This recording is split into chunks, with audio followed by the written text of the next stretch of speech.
한번 따라해 보겠습니다. 울음의 목적. 추석 연휴 동안 잘 보내셨습니까?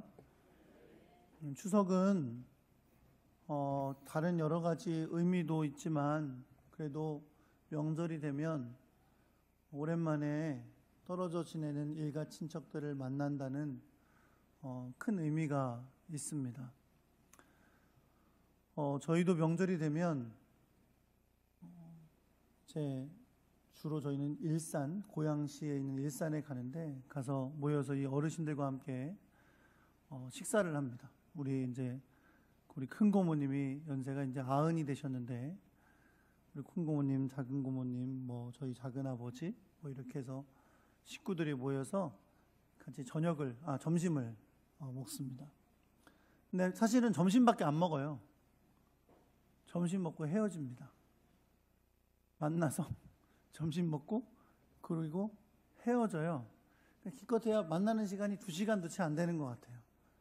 그래서 지난번 설날 때 우리 여자 조카가 한번 같이 갔거든요. 갔다 오더니 도대체 왜 만나니? 잠깐 만나서 밥 먹고 헤어질 건데 왜 만나냐고. 젊은 아이들 보기에는 그렇겠죠. 그렇죠. 젊은 아이들 보기에는 오랜만에 만나서 얘기하고 이런 시간도 없고 밥 먹고 차 마시는 것도 없고 밥 먹고 그냥 헤어진다니까요. 차 타고 막 가가지고요. 밥 다 먹고 나면 헤어지고 각자 가요. 그러니까 아마 젊은 사람들 입장에 도대체 왜 만나는 거냐 그럴지 모르지만 나이 90이 되신 어르신에게는 그렇지가 않죠. 그렇죠. 1년에 2번이라도 그렇게 밥 먹으면서 얼굴 한번 보고 살아있는 거 확인하고 하는 것이 귀중하고 중요한 일일 겁니다.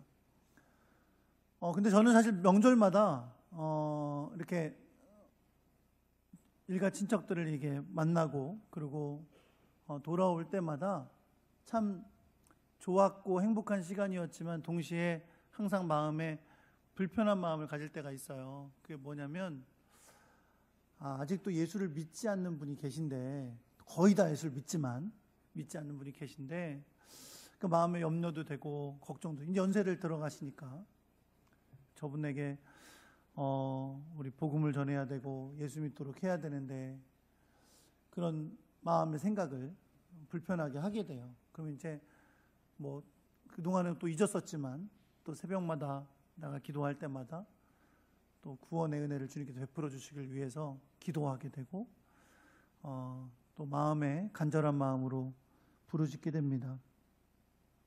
여러분도 그런 마음이 생기셨을 거라고 믿습니다. 오랫동안 떨어져 지낼 때 예수 안 믿지 않는 일가 친척들을 만나면 그런 마음들이 들게 되죠. 사랑하는 성도 여러분, 우리는 지난 주일에 죄가 없으심에도 불구하고 예수님께서 빌라도의 법정에서 유죄 판결을 받으시고 사형을 언도받으셔서 이제 사람들에게 넘겨지시게 된 사건까지 우리가 말씀을 나누었었습니다. 그 말씀에 이어서 오늘 여러분과 제가 함께 읽은 본문에는 예수님께서 이제 십자가에 못 박히시게 될 골고다로 향해 가시는 그런 장면이 오늘 본문에 기록이 되어 있어요.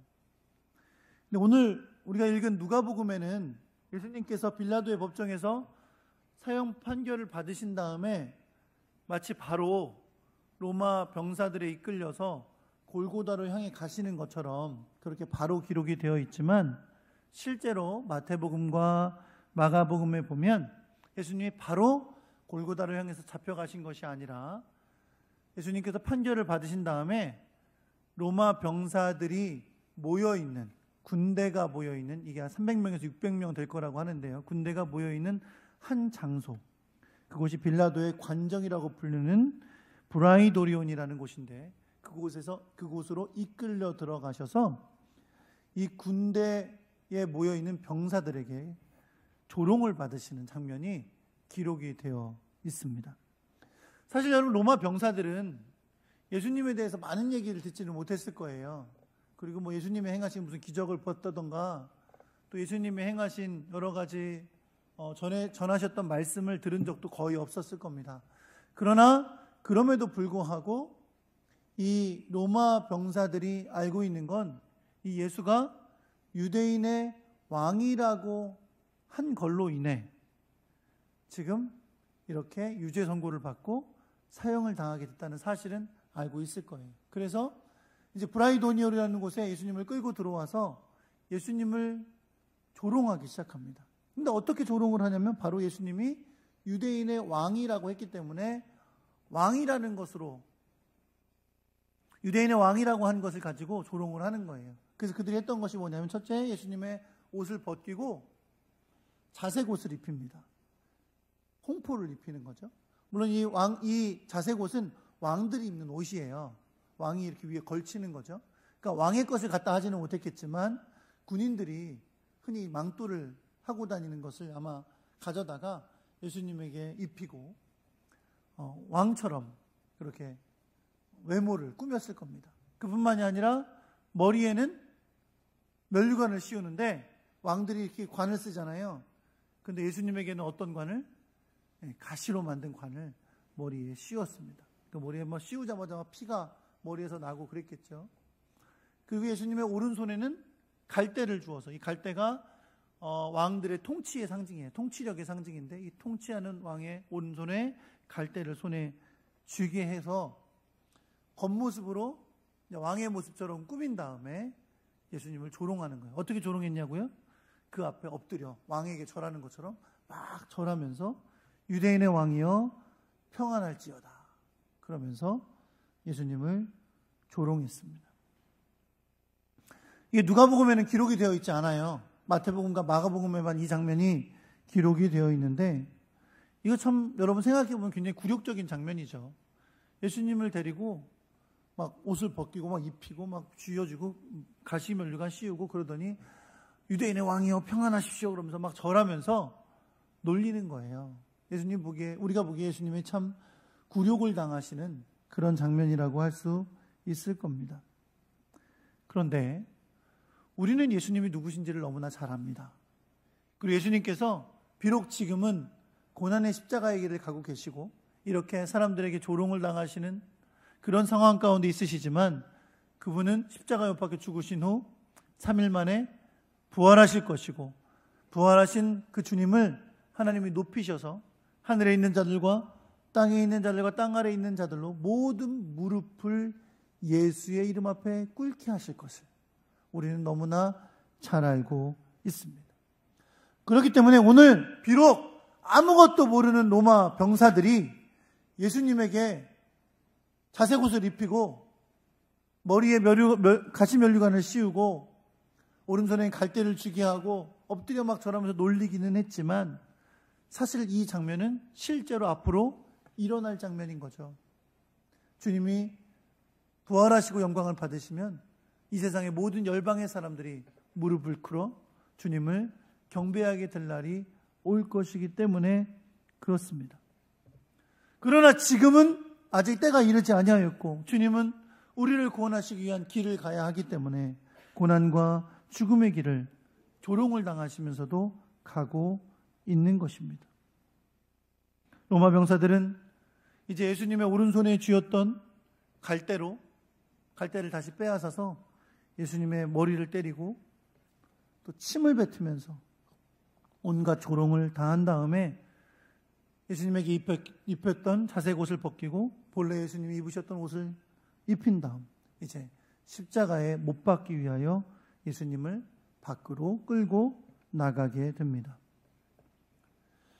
예루살렘에 가면 이 빌라도의 법정에서부터 출발해서 골고다에 이르는 예수님의 무덤이라고 하는 곳까지 이르는 길이 있어요. 그 길을 이렇게 갈 수 있도록 관광객들이 갈 수 있도록 지정해 놨는데 그것이 바로 그 유명한 비아 돌로로사라는 길입니다. 고통의 길이라는 뜻이죠. 그 길이 쭉 갈아서 이제 관광객들이 가면 그 빌라도의 법정에 출발해서 그 길을 따라 예수님이 십자가를 지셨다는 골고다까지 가게 되어 있습니다. 그런데 이 고통의 길이라고 하는 비아 돌로로사의 길을 가다 보면 사람들이 14개의 지점을 만들어 놨어요. 그리고 14개의 지점마다 각기 이야기가 그 안에 담겨져 있습니다. 제가 좀 전에 얘기했던 빌라도의 법정, 예수님께서 우리가 지난주에 나눴던 예수님께서 빌라도에게 재판을 받으셨던 장면이 있는 바로 그곳이 바로 지점 1번입니다. 1번 지점이라서 그곳이 빌라도의 법정으로 되어 있고요. 제가 조금 전에 말씀드렸던 브라이도리온에서 예수님께서 로마 군병들에게 조롱을 당하셨던 곳이 2번 지점입니다. 그래서 그곳을 이제 출발하는 거죠. 브라이도리온에서 조롱을 당하신 이후에 이제 골고도를 향해서 출발하시게 되고요. 그 길을 따라 걷다 보면 이제 첫 번째 만나는 지점이 있는데 그곳이 이제 3번 지점이죠. 그 지점이 바로 예수님께서 첫 번째로 넘어지셨다는 장소. 그곳에 3번 지점이라고 표시를 해 놓았습니다. 그리고 또 가다 보면 4번 지점이 있는데 4번 지점은 마리아를 만난 장소다라고 기록이 되어 있습니다. 제가 지금 말씀드리고 있는 14개의 지점은 다 성경에 근거한 건 아니에요. 근데 가다 보면 성경에는 없는데 이야기가 전해져 오는, 전설처럼 전해져 오는 이야기들로 만들어진 것들도, 지점들도 있습니다. 그리고 다섯 번째 지점이 바로 오늘 우리가 성경 본문에서 보고 있는 26절에서 보고 있는 구레네 시몬을 만나게 되셨던 장면입니다. 자, 오늘 본문에 보면 로마 군병들이 예수님께 십자가를 지우고 골고다를 향해 끌고 가다가 시골에서 오는 시몬이라는 구레네 사람을 붙잡게 됩니다. 구레네 사람이라는 건 구레네 출신이라는 뜻이에요. 우리 구레네 시몬 그러면 이제 구레네를 마치 이름처럼 생각하지만 구레네는 이름이 아니고 시몬의 출신지예요. 그곳에서 이제 이 사람은 로마 병사들에 의해서 붙잡혔고 그리고 예수님의 십자가를 대신 지고 예수님의 뒤를 따라가게 됐습니다. 이것이 이제 오늘 성경에 보여지는 장면인데요. 마태복음과 마가복음에 보면 이 내용을 또다시 같이 기록하고 있는데 오늘 본문에는 이 시골에서 올라오던 구레네 시몬이 병사들에게 붙잡혀서 예수님의 십자가를 지게 됐다 이렇게 기록한 반면에 마태복음과 마가복음에는 이 구레네 사람 시몬이 억지로 십자가를 졌다라고 기록되어 있어요. 그러니까 로마 병사들이 억지로 그에게 십자가를 지게 했다라고 기록하고 있다는 거죠. 다시 말해서 그냥 시골에서 올라와서 길을 가던 한 사람인데 그 시몬이 로마 병사에 의해서 붙잡히게 됐고 그래서 억지로 십자가를 지고 예수님을 따라가게 되었다라는 것을 말씀하고 있는 겁니다. 근데 여러분 마가복음에 보면요, 이 시몬에 대해서 더 자세한 내용을 기록하고 있는데요. 어떤 내용을 더 기록하고 있냐면 마가복음은 이 구레네 시몬이 알렉산더와 루포의 아버지였다라는 사실을 기록하고 있어요. 여러분 이 구레네는요, 북아프리카의 해안에 있는 한 도시입니다. 그래서 어떤 학자들은 이 구레네 시몬은 아마 출신이 구레네이기 때문에 흑인이었을 것이다. 아프리카의 흑인이었을 것이다. 그렇게 보기도 합니다. 그런데 그러니까 구레네 출신이라는 건 알 수도 있는 거죠. 그러니까 겉모습 자체가 구레네 사람이다라고 할 수 있을 만큼 알 수 있는 거예요. 그런데 아무리 그렇다 그래도 어떻게 그 사람이 알렉산더와 루포의 아버지인 걸 아냐고요. 시골에서 올라왔다 그랬잖아요. 그렇죠? 예루살렘 사람이 아니에요. 근데 그가 알렉산더와 루포의 아버지라는 사실을 어떻게 아냐는 거죠. 여러분 기억할 건 뭐냐면 이것이 마태, 마가, 누가, 요한 가운데 마가복음에만 구레네 시몬이 알렉산더와 루포의 아버지라는 것을 기록하고 있다는 겁니다. 이 말은 성령의 감동을 따라 복음서를 기록한 마가, 요한이 이 구레네 시몬을 알고 있다는 얘기죠. 어떻게 알고 있느냐? 여러분 잘 알고 계시겠지만 마가, 요한은 사도 바울이 1차 전도여행을 떠날 때 같이 참여했던 사람입니다. 바나바와 함께. 그런데 가다가 돌이켜 돌아왔어요. 예루살렘으로. 뭐 때문이었는지 성경에 기록하고 있지는 않습니다. 뭐 어떤 학자들은 아마 향수병이었을 것이다. 아니면 언어 때문에 어려웠을 것이다. 별의별 이야기를 하는데 그건 성경에 기록하고 있지는 않아요. 근데 분명한 건 무언가 실족해서 포기하고 돌아온 거예요. 2차 전도여행을 떠날 때 사도 바울과 바나바가 2차 전도여행을 떠나려고 준비하는데 바나바가 자기 생질인 이 마가 요한을 데리고 왔어요. 그래서 바울과 바나바가 아주 크게 다툽니다. 바울은 지난번 전도여행 때 중간에 포기하고 돌아가 버린 마가 요한을 결코 데려갈 수 없다. 바나바는 원래 이름 자체부터 느껴지듯이 다른 사람을 권위하고 격려하는 사람이에요. 바나바는 그때 실패했지만 잘 격려해서 우리가 주의 일꾼으로 같이 동역자로 일하자 그러면서 데려가자고 합니다. 결국 어떻게 됐죠? 갈라서게 돼요. 바나바와 마가가 따로 떠나게 되고 바울은 실라와 함께 2차 전도여행을 떠나가게 됩니다. 그 이후로 마가에 대해서 여러 가지 기록하고 있지는 않아요. 그런데 분명한 건 뭐냐면 이 마가는 후에 하나님의 귀한 일에 쓰임받는 아주 귀한 동역자가 됐습니다. 베드로전서가 기록하고 있고 사도 바울이 기록하고 있어요. 잠시 실패했었지만 격려자였던 바나바로 말미암아 마가 요한은 다시 하나님의 일에 크게 쓰임받는 일꾼이 됐다는 거죠. 근데 그 일꾼이 되었다는 사실을 우리에게 보여주는 아주 중요한 단서가 뭐예요? 그가 마가복음을 기록했다는 거예요.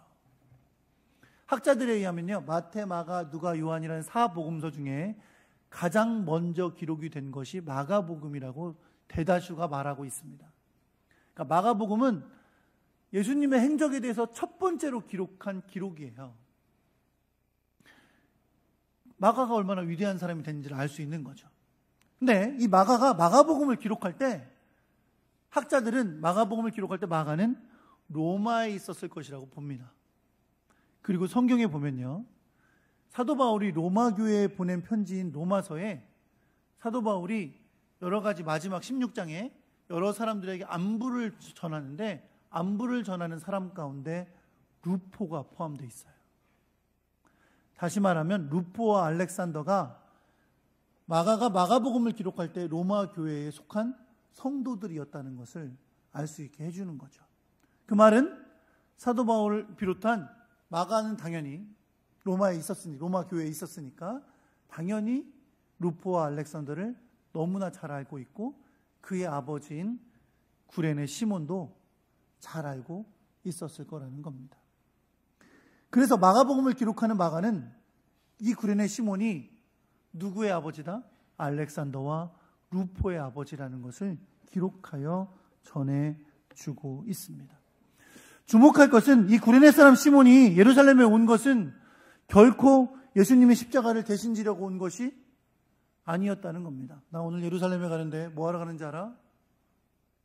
나 오늘 예수님 대신 십자가 지러 가는 거야 라고 가지 않았다는 거죠.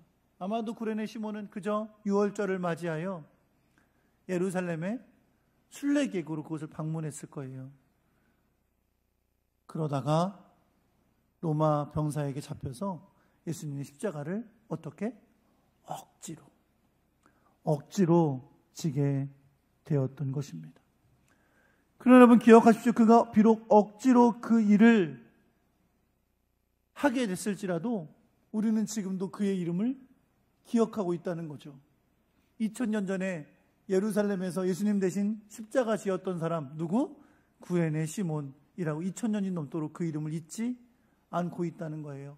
억지로 졌는데, 붙잡혀서 졌는데. 여러분 그날 구레네 시몬이 기분 좋았겠어요? 되게 기분 나빴겠죠. 내가 어쩌다가 이렇게 지나가다가 하필이면 글로 지나갔어 내가. 내가 질 게 따로 있지. 그래 십자가 처형하는 사람에게 십자가를 지게 됐어. 그래 집에 가서 아마 그냥 자기 아내한테 뭐라고 했을지도 몰라. 기분 나쁘다고 그랬을지 모르는 날이었어요. 그러나 그날 붙잡혀서 억지로 지었던 십자가가 그를 지금까지도 기억하는 이름이 되게 했을 뿐만 아니라 그의 후손들이 하나님의 나라의 크신 역사에 쓰임받는 동역자로 믿음의 길을 걸은 사람이 된 것을 여러분 믿으시기 바랍니다. 사형 선고를 당한 예수님을 끌고 가서 왕과 같이 옷을 입히고 조롱했지만 로마 병사들은 부지중에 온 세상을 구원할 하나님 나라의 왕 예수 그리스도에게 절하며 경배했습니다. 시골에서 예루살렘에 올라갔다가 억지로 붙잡혀서 십자가를 지고 예수 그리스도를 따라가는 그런 상황이 되었었지만 구레네 사람 시몬은 부지중에 세상에서 가장 귀한 십자가, 온 인류를 구원하는 십자가를 대신 지고 간 사람이 되었고 그의 후손들은 주님의 교회에 귀하게 쓰임받는 일꾼이 된 것을 우리는 성경을 통해 보고 있습니다. 여러분, 제가 지금 이 두 가지를 통해서 강조하고 싶은 것이 있어요. 그건 뭐냐면 우리가 이 세상을 살아가면서 지금 당장 만나는 일을 내가 다 이해할 수 있는 건 아닙니다. 로마 병사들이 그랬듯이, 구레네 시몬이 그랬듯이, 지금 당장 내가 만나고 있는 일은 내가 다 이해할 수 있는 것이 아닐 수 있어요. 주님의 영광과 주님의 나라를 위해 가는 이 길 가운데 하나의 중요한 과정일 수 있다는 거죠. 지금 당장은 이해하지 못하지만, 그런데 여러분, 우리가 신앙생활하며 살아가는 우리 인생을 생각해 보세요. 우리가 과연 인생을 바라보고 내 남은 인생을 걸어가며 인생의 길을 걸어가면서 얼마나 많이 지금 당장 만나고 있는 것에만 모든 것이 달리냐, 그거에만 기뻐하고 그거에만 슬퍼하고 그거에만 눈물을 흘리고 그것만 관심 있고 그것 때문에 불평하고 아파하고 그렇게 걸어가고 있는지. 그러나 주님이 바라보시는 나의 인생은 지금 내가 보고 있는 그것에 그치지가 않는다는 거죠. 그걸 통해서 하나님이 어떤 일을 해가실지 우리는 알 수 없는 거예요. 구레네 시몬은 상상도 못했을 거예요. 지금 2019년 9월 15일 대한민국 천안반석교회에서 자기 이름이 불릴 거라고 상상이나 했겠어요? 그러나 오늘 이 자리에서 그의 이름이 불려지고 있는 거죠. 어떤 사람으로? 예수님의 십자가를 대신 졌던 사람으로. 그렇기 때문에 여러분, 오늘 뒤에 이어지는 여인들에게 하셨던 주님의 말씀이 얼마나 소중하고 귀한 말씀인지 모릅니다. 비아 돌로로사라고 불리는 예수님께서 십자가에서 죽으시기 위해 가시던 그 고난의 길의 6번째 지점에 가면 베로니카라는 여인이 쓰러진 예수님의 얼굴을 수건으로 닦았다는 곳이 있어요. 물론 전설입니다. 성경엔 나오지 않는, 닦았는데 수건에 예수님 형생이 남아 있었다는 바로 그곳이죠. 그곳이 6번째 지점인데 아마 그곳이 오늘 여러분과 제가 함께 읽은 성경 본문의 이야기가 있었던 곳이라고 볼 수 있습니다. 예수님이 골고다를 향하여 걸어가시는데 수많은 사람들이 그 뒤를 따라왔습니다. 그 가운데 어떤 사람들이 있었다고 말씀하냐면 예수님으로 말미암아 가슴을 치며 슬피 우는 여인들이 있었다라고 말씀합니다. 예수님이 죽으러 가시는 거잖아요. 그렇죠? 그를 따르던 여인들이 울며 슬피 우며 가슴을 치며 통곡하고 있었던 거죠. 그렇게 예수님을 따라오는 것을 예수님이 아시고 그 여인들을 뒤돌아 보십니다. 그리고 그 여인들에게 이렇게 말씀하세요. 한번 따라해 보겠습니다. 나를 위해 울지 말고 너희와 너희 자녀를 위하여 울라. 여러분, 예수님을 위해 울어주잖아요. 예수님 십자가의 길 가시는데 나쁜 놈들 너무나 많아요. 예수님을 막 죽이라고 욕했던 놈들, 예수님을 조롱하고 끌고 가는 로마 군병들, 얼마나 나쁜 놈들이 많아요. 얼마나 조롱하는 사람들이 수없이 깔렸겠어요. 그렇죠? 그런데 그 와중에 눈물을 흘리며 쫓아가는 여인들이 있었어요. 가슴 치면서 통곡하면서 쫓아가는 여인들이 있었던 거죠. 얼마나 고맙습니까? 얼마나 귀한 여인들이에요.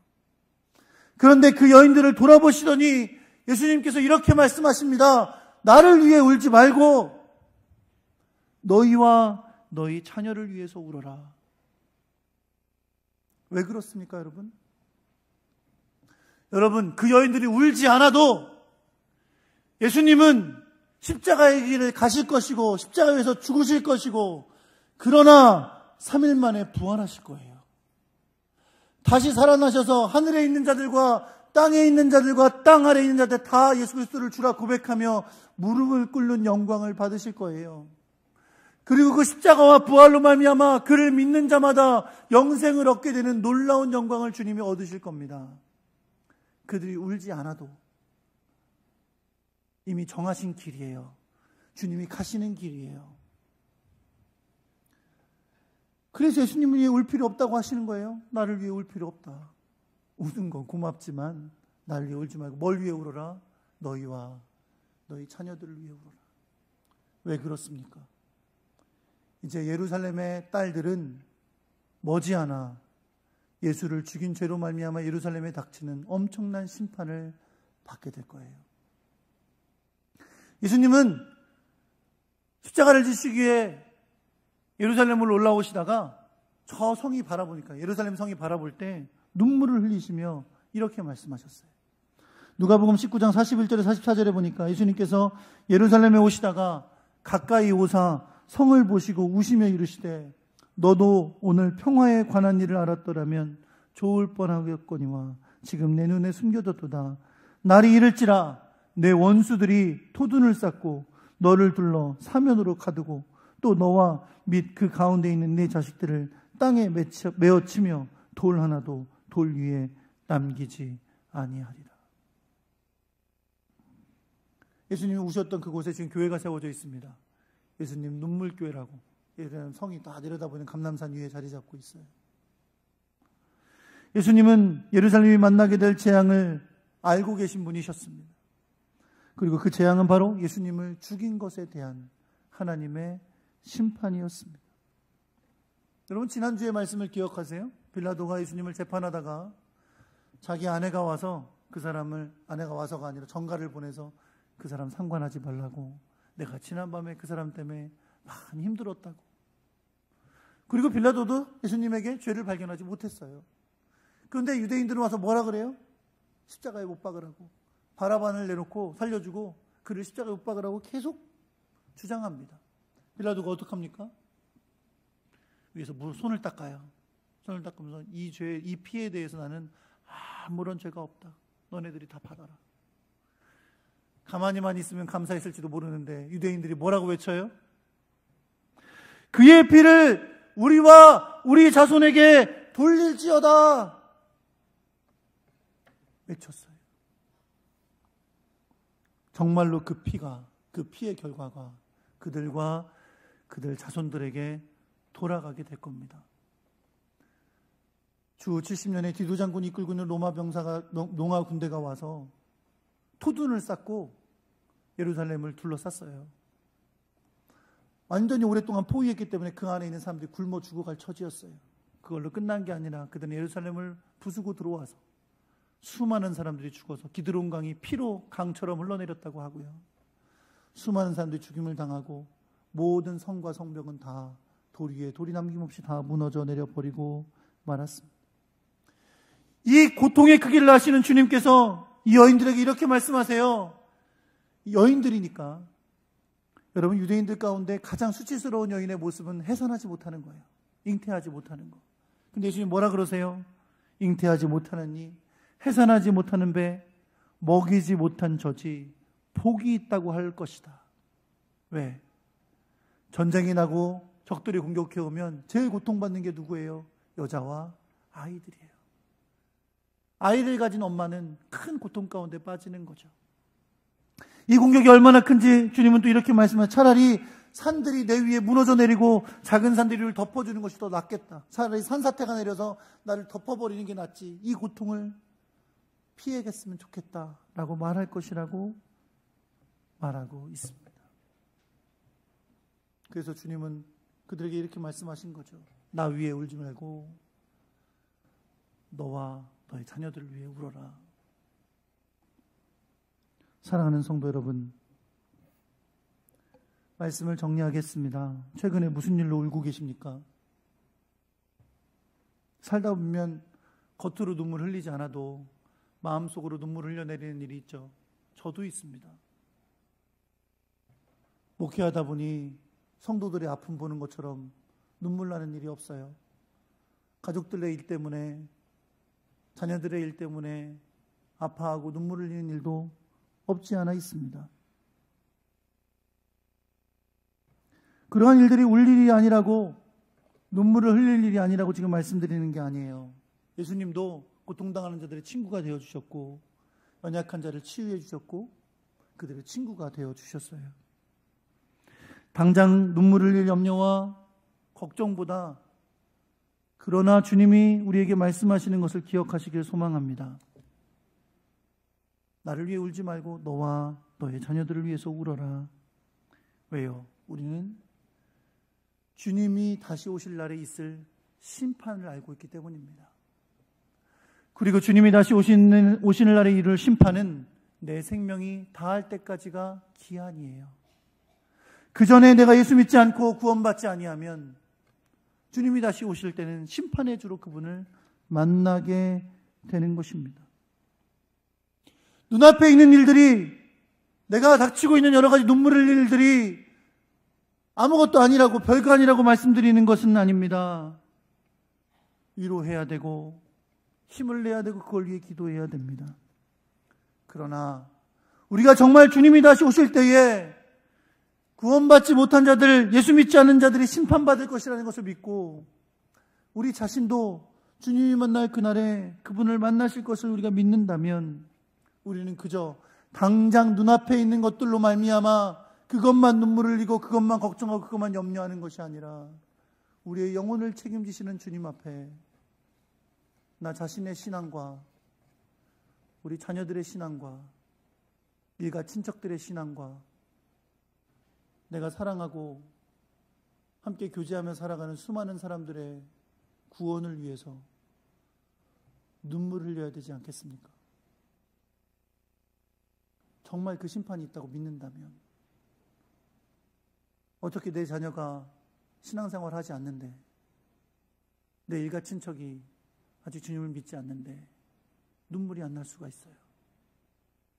심판을 믿는다면, 다시 오실 그날에 주님이 심판하실 것을 안다면 어떻게 그들을 위해 눈물을 흘리지 않을 수 있어요?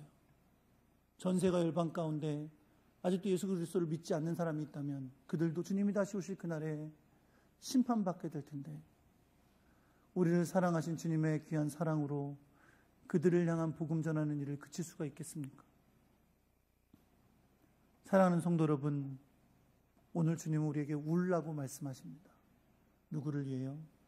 나 자신의 믿음을 위해, 그리고 우리의 자녀들의 믿음을 위해, 아직도 예수 그리스도를 알지 못하는 사람들의 믿음을 위해 눈물을 흘리라고, 눈물을 흘리라고, 예수님을 향하여 통곡하는 여인들을 위해서, 그들을 향해서 나를 위해 통곡하지 말고 너희와 너희 자녀들을 위해 통곡해라